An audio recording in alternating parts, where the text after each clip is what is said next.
shots and these things that are a quick fix. Yeah, I know. They That's just why we kind of didn't put go a chair straight there. to the issue, and okay, I'll fix this issue.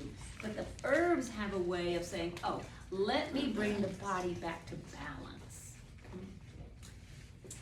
I have a question for you. Yes. When it says encourages egg laying and hens, do you just put the leaves in there with your feed? Uh-huh, yeah. Oh. Or, yeah, or you can even put the nettle near them and let them peck on the nettle, yeah, yeah. Yes. Don't they ferment that for, making a fertilizer plant juice?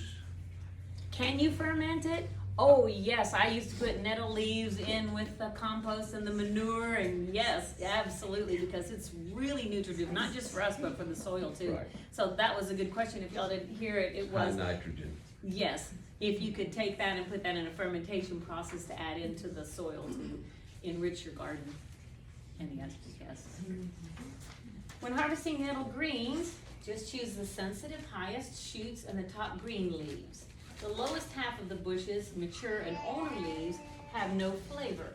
It's a popular dish on Nepal's 5-star hotel menus. It's also regarded as one of the healthiest foods on the planet. The addition of nettles to bread raise the concentration of nutrients such as fiber, calcium, copper, and iron substantially. So iron is one of those things that the body doesn't always do so well on. When it's supplemented, it's tricky to get that iron. So to have a natural source of iron, that's why stinging nettle is one of my most valuable herbs. Oh, you, not you. Okay, so try it again. Present. Okay, peppermint. This is one everybody knows, but I'll pass this around anyway, just so you can have the fun of smelling it. You can squeeze a leaf and enjoy its aroma. I can open that and pass that one around.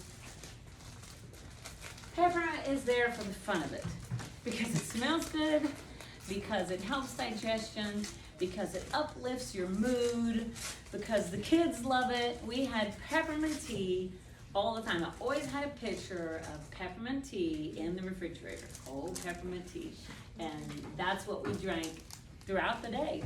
So do not boil those leaves. There, the compounds that are in peppermint are very volatile and very sensitive. So when you're making that peppermint tea, remember you do your boiling separate, because when you take the boiled water and you pour it into something, it's kind of stopped doing its boiling effect. It's already wet the water. You know, the reason we boil water is to make it wetter.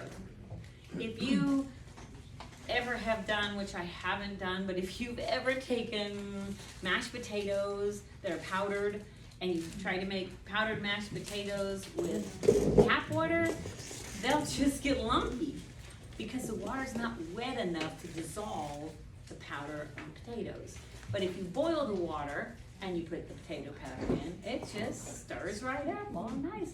That's because the water's been made wetter, which is an odd concept. We think of water as like, water's already wet. How can you make water wetter? Well, water is measured in dynes. There's a dyne measurement to water.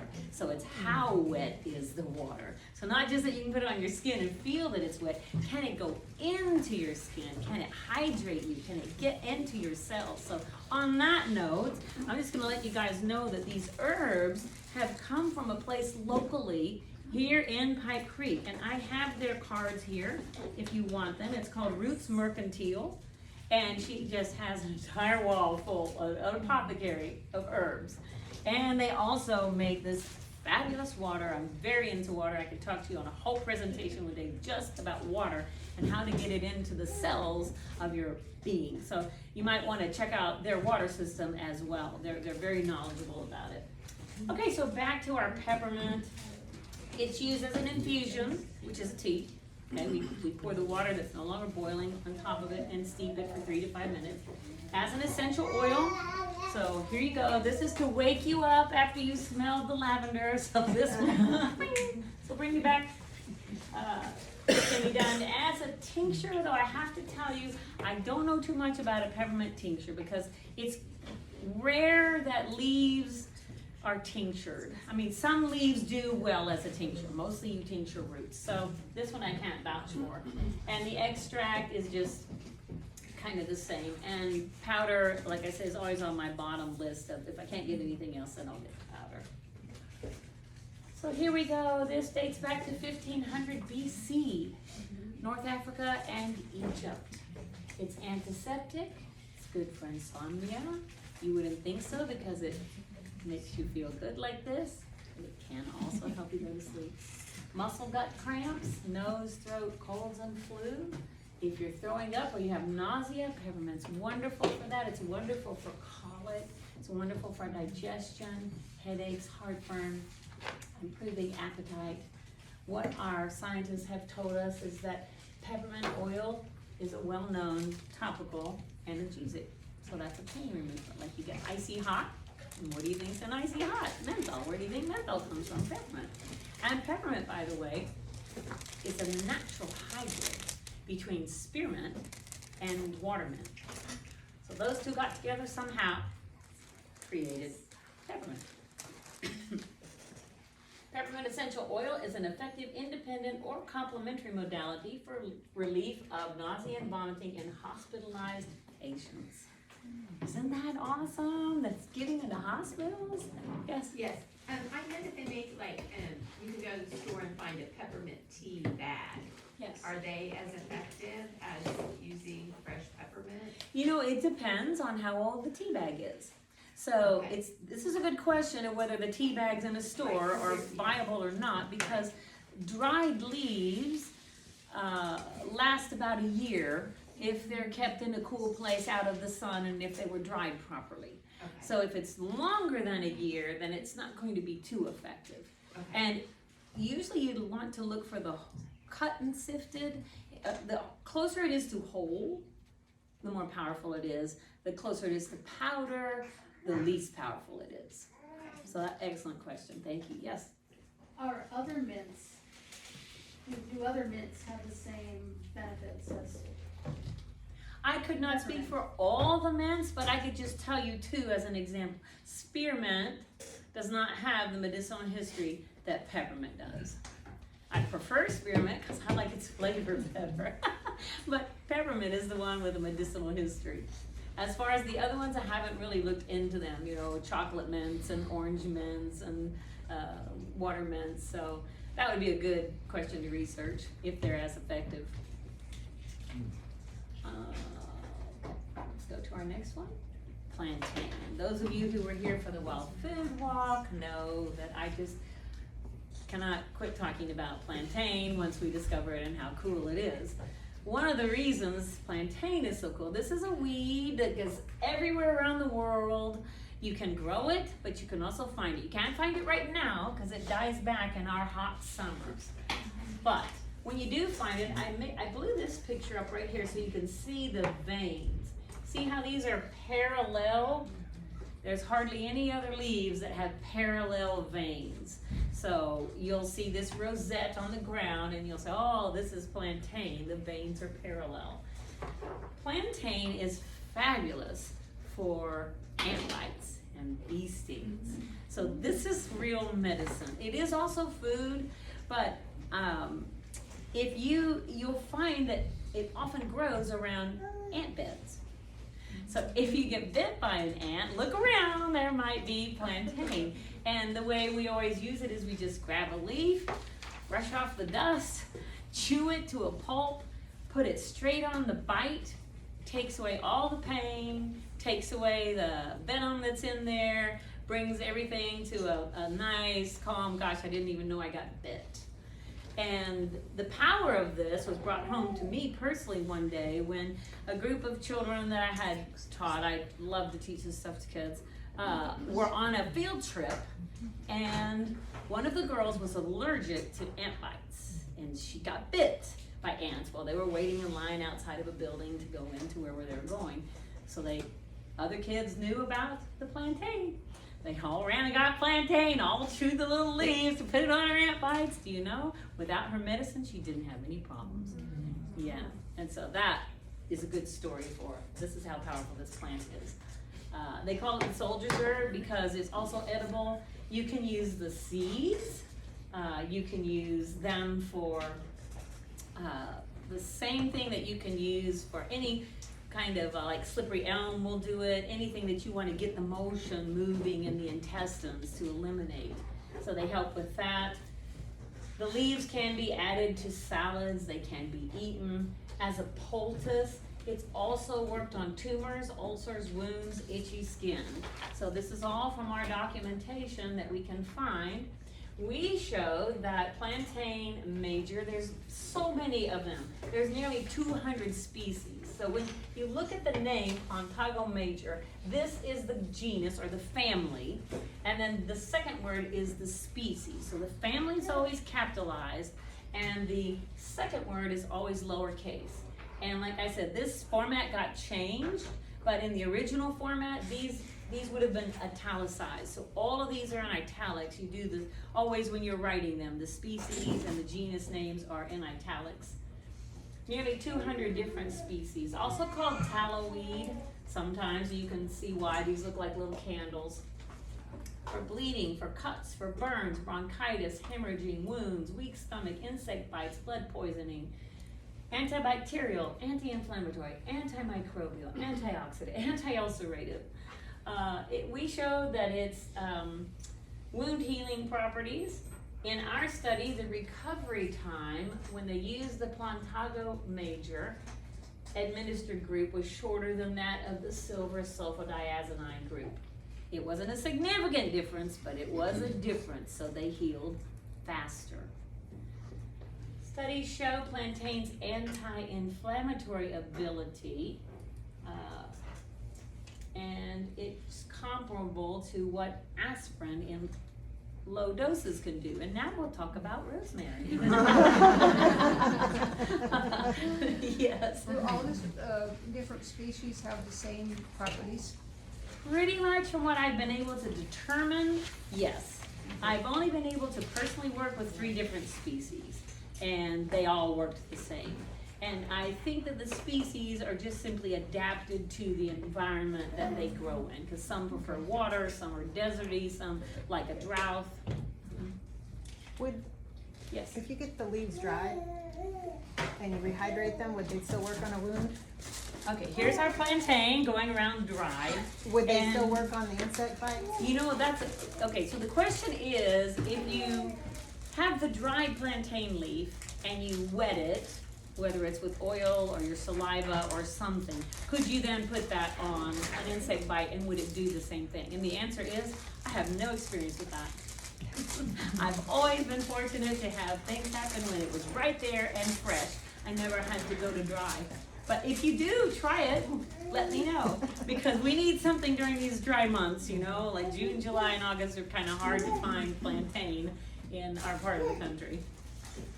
Okay, here is the last one. What would 10 most valuable herb presentation be without rosemary?